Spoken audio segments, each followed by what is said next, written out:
Note: the following video depicts a specific configuration of the notebook.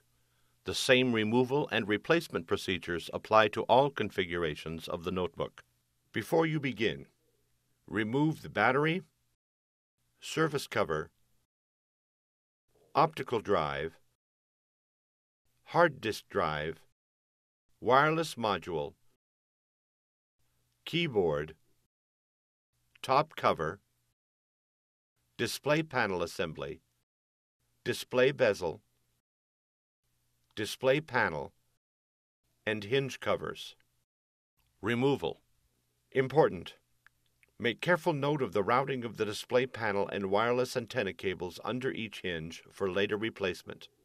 Remove the two 4mm P1 Phillips head screws that secure the left display panel hinge to the display enclosure. Lift the left display panel hinge from its alignment pins on the display enclosure and remove.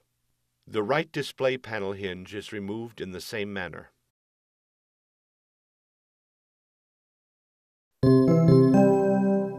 Replacement.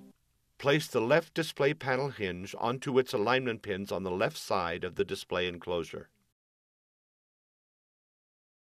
Replace the two 4mm P1 Phillips head screws that secure the left display panel hinge to the display enclosure.